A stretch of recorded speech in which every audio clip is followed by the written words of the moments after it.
has our marriage been so far? Okay, it's been an interesting journey so far. For us, it has been interesting navigating through the journey of marital life. As it stands, we are still very much on course on that journey. Yeah. My ideal belief is that there is no perfect marriage. We just have to ensure that our marriage is healthy. How did we meet? One fateful evening, when my cousin got back from the office, so I went to open the gate for him. And then I gave my cousin a hug. And then there is this man that said, what about me? So I just looked at him and gave him the bombastic side eye, like, you and who? Then I went inside. That was during my 400 level IT. I just moved there because his place is closer to where I was working. So every evening he would come around with my cousin until the day you came to me. I was seated on the dining table. And then you sat next to me and said, I am going to marry you. You are my wife. I was like, from where to where now? You will not even toast a girl. You are not my spec. Does it mean that they don't come in top packages anymore? So he said, I know you might be seeing someone. I am not in doubt because you are not a child, but just have it at the back of your mind that I am going to marry you. Like, just like that. I laughed too. I laughed very hard.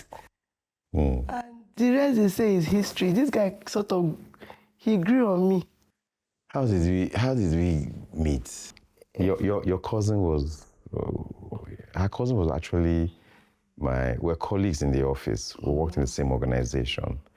And coincidentally, we lived on the same street. Yes. So even before meeting her, we usually hang out in the evenings after close of work. So I think on that day that she mentioned, after that hugging episode, I was like, guy, who is this? He said, oh, that's my sister cousin. I said, okay. And then he looked at me too and said, I hope you're not having any ideas. I said, no ideas, just, I mean, you have several female cousins that are, so, but I was intentional, and like I say, you know what you're going for, what you want, but it just didn't happen like that. I actually took time to observe, to learn, to know, to study. And even prior to that day, I'd already had several discussions and conversations, and knowing the kind of initial resistance I got, I just had to re-strategize. And then, it was from let's take a walk. Let's chit chat. Oh, how's your day been? What was it like at your place of work today? Because then you were doing your IT.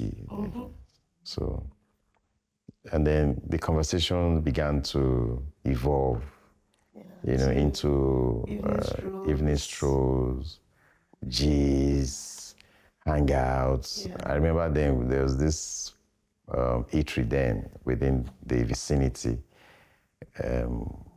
We actually had our favorite corner. We have our favorite spots. We just go there at the time, and then we just take our seat, and like you said, the rest is history. So my first impression was a young lady who was just, out there to explore life. The impression I had about you then was someone who was ambitious, someone who had a drive, someone who had a goal, like someone who had a plan. this is what I want to do. This is, like you've already had it cut out. And I think at that time in my life, I also was looking for someone with a clear-cut picture of what she wanted, somebody with a strong family background, with good values, somebody that have an understanding of what family is, what family stands for, what family should be like. And then someone who was also goal-oriented, was looking at the future with optimism. So the impression I had about you then was somebody who was a go-getter and what she wanted, which fitted into my expectations then anyway. What's the impression? You are a very, very kind person. And I believe if someone I have in my corner, what is most important to me is how kind the person is.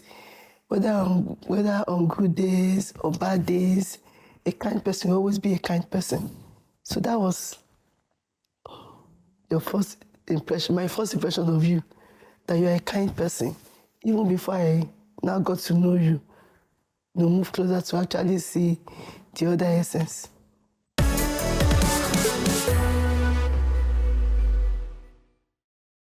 How did I propose? Okay, how did you propose? The proposal was when we met at the beginning, when he said he wants to be my man. All this say yes, didn't happen though. The proposal wasn't dramatized. My intentions were clear, and I just had to state it as it were. Yeah.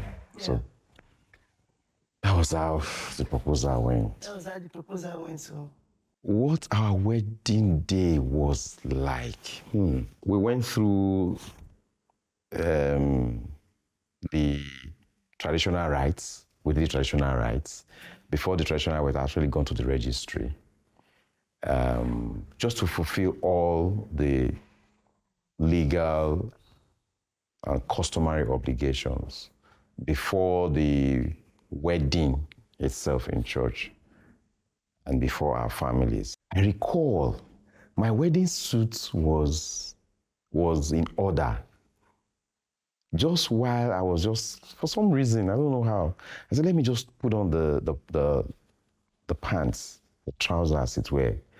And I realized the bottom was not hemmed. And I'm like, not on my wedding day. Thankfully enough, my uncle, God rest his soul, he was around, Uncle Eddie was around, and he's a trained tailor, not fashion designer, he's a trained tailor. So he said, why are you panicky? I said, oh, my wedding. He said, oh, that's not an issue. Get me a thread and needle. And he did what a tailor would do, and he did it perfectly. And then walking into the church and seeing all our friends and you being walked alongside with your dad, it was just a beautiful day. It was. And then I was shocked when we got into the reception, saw that the whole place was packed out. It's a beautiful memory. Mine was, when we were exchanging the vows, I was just laughing. And then one of my friends said, why are you laughing? What's funny? I said, because we are very playful when we are together. We are extremely playful. And then I'm looking at this man, and I'm supposed to keep a straight face. So I couldn't keep a straight face. I was just laughing. Not because I didn't think what was happening was not of importance, but because, it's this guy now, and so it's as good as we be together and all. But the reception for me was the guests well taken care of. I told my mom that I've been to events and people attend the event and they're like, okay, because of what you are wearing or your status, they will not cater for you well. I said, look, I want my guests to be well catered for, from the top to the least. And that was what happened. Every single person. Because I told her from where we were seated, I was just stretching my neck and looking around. Everybody must be okay. I don't want people to leave their homes and then they come to celebrate with us and then they go back home without being, well catered for. So that is like a take home for me. How do you think we have changed as a couple over the years? Is there anything you miss about how we used to be? Okay, as a couple, we have not really changed much. I think as a couple, we have actually, okay, so if there was anything that could equate to that as change, it probably would be the fact that, okay, so we are now more involved with each other and in each other because now we have an enlarged family. Yeah. Our goals, our aspirations have been there, but as time evolved, we also are evolving, and the world is rapidly changing. So our goals are also changing, but there's a focus. We have a focus, we have a plan, we have a target that we are aiming towards. So as a couple, I wouldn't really say the ways our method may have changed, but the goal, the target is still the same. Okay. Yes. Who snores louder? Yeah, come on, why you got this kind of question there?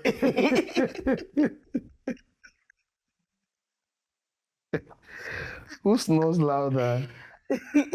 I plead the fifth. And who lies about it? I plead the fifth. There's no Fifth Amendment yet, sorry. No, loud is loud, but National television. I don't know why you pick that kind of question to ask. Why do you pick that? You don't say that question when you go yes, that's it for you. I want to draw your leg out. Let your fans know. I don't know. Okay. So you're not answering that question because who is more dramatic when they are sick? Who is more dramatic when they are sick? No, you are. No, it's you. No, you are more dramatic. I am. Oh yeah, you are more dramatic. Oh, I can't move.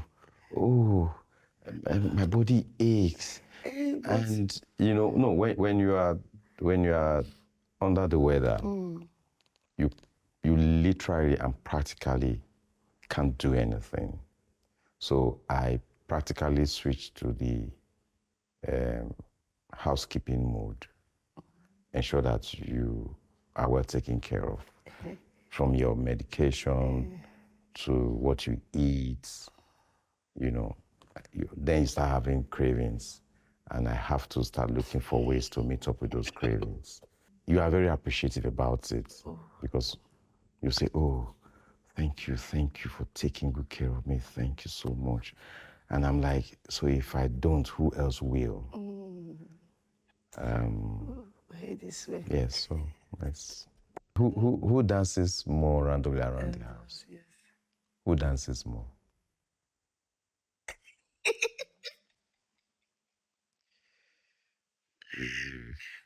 Okay. Who is the indoor person?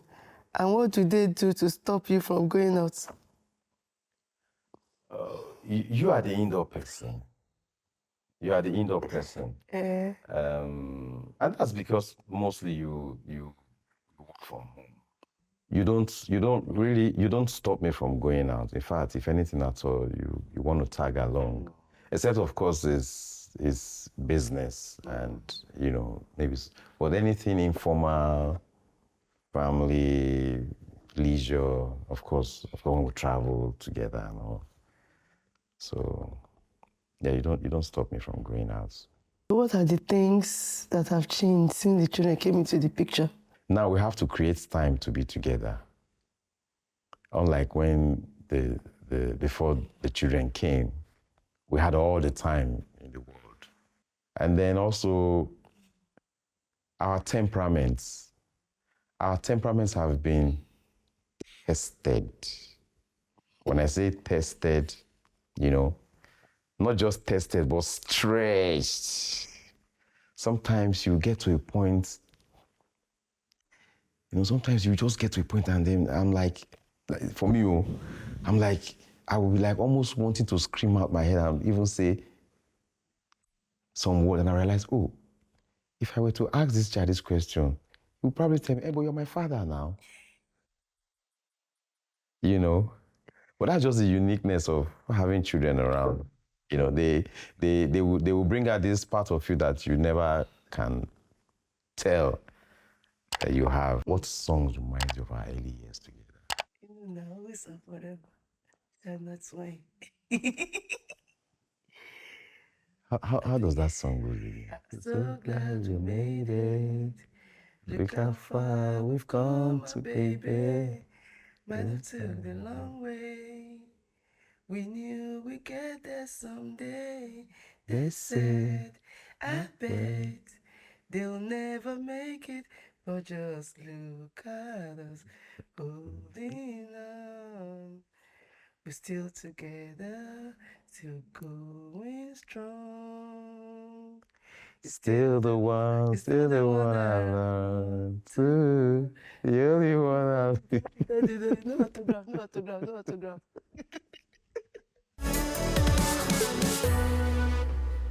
Who is the better kisser?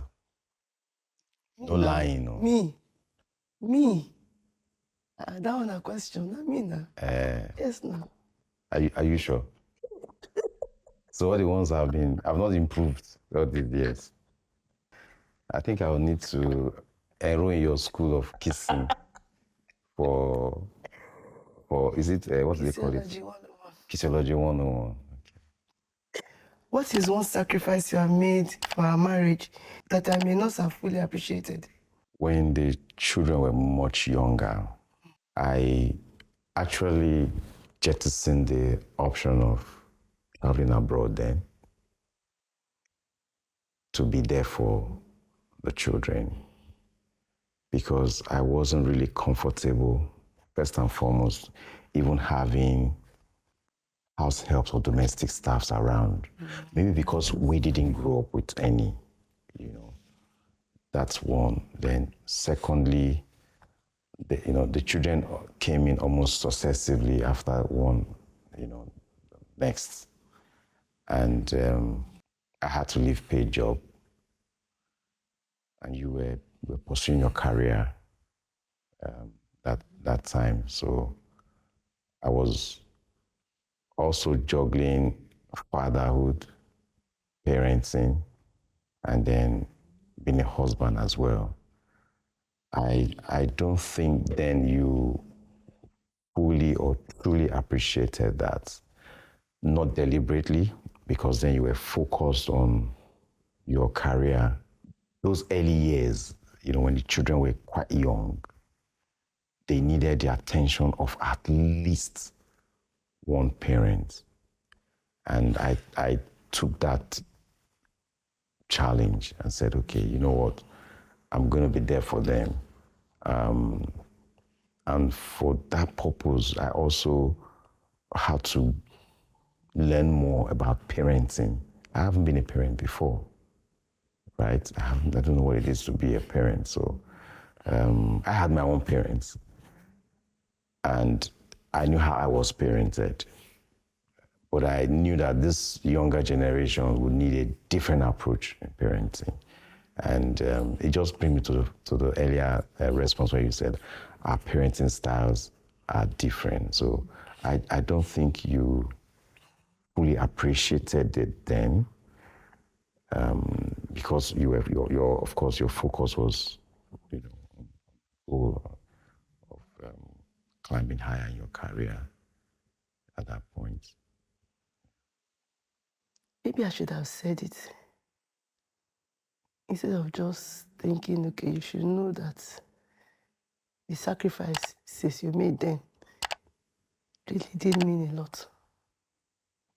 I just assume that you should know without me actually saying it out, saying it to you and letting you know that it's something I appreciate a lot. I still appreciate it though. You know, for the kind of person you are, I tell people that for the children, all I did was just carry them. From the moment they were born, you were there, you were in the labor room, and then you will be the one to tell me the agenda. You'll be the first person to say, oh, Ijime is a girl, Ijime is a boy, like that. To cleaning them, to bathing them. I don't think I know how to bathe a newborn baby. To doing everything, basically. I really do appreciate you. I, I told your daughter that when she starts having children, that you will go for a mugu.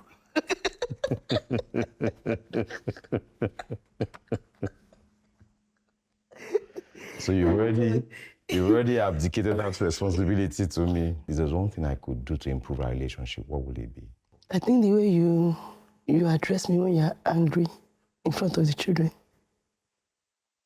And then I say, stop talking to me like a child. You said, I will talk to you like a child because I see you as one of the children. You are a child to me.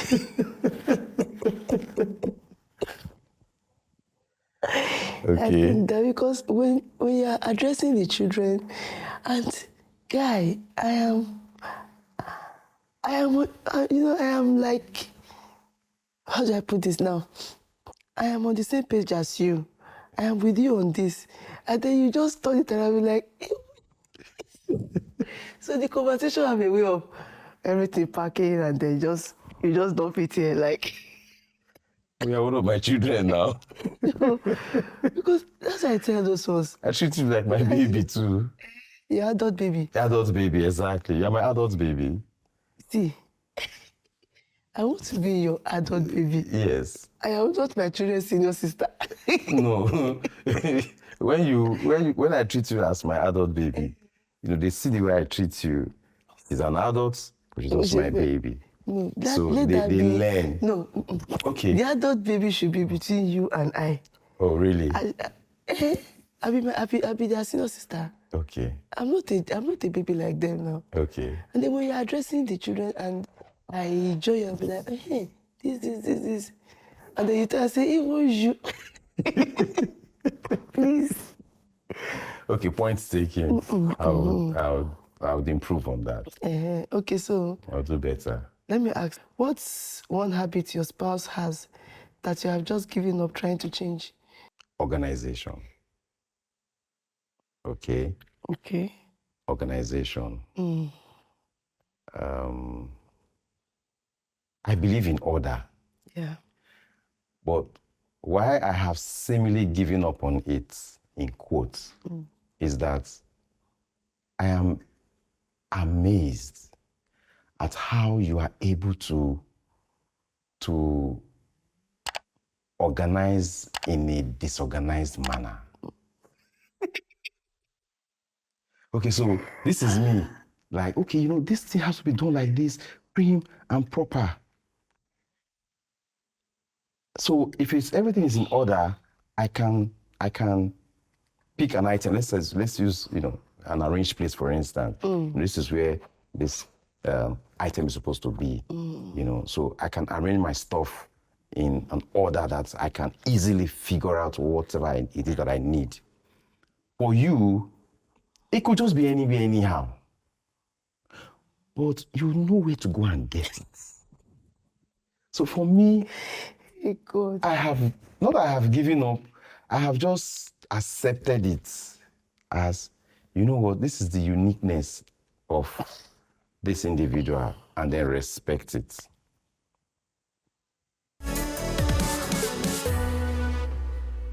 My dearest Ejime, here's me telling you how much you mean to me. I want you to know that I have come to love you for who you are, I have come to excitedly appreciate who you are. I want you to know that I love you deeply, and for any other thing in the world, I would still want to have you. I would still want to have you by my side in all things, for all things, and by all things. Make me feel good, inside, outside. I cannot find a replacement for you. I cannot find any comparison to you. You are my adult baby. My only adult baby. And I love you so much. Omofe Ikporo, if I'm to choose again, I'll choose you because I love the way you love me. I love those little things that you do, those things you do that are very timely. And your person, you totally understand the kind of person I am. And then you make living with you very easy. I love you from the bottom of my heart because you are a good person. You are a kind man. And you always want me to be happy. I will choose you again, over and over and over again. I love you.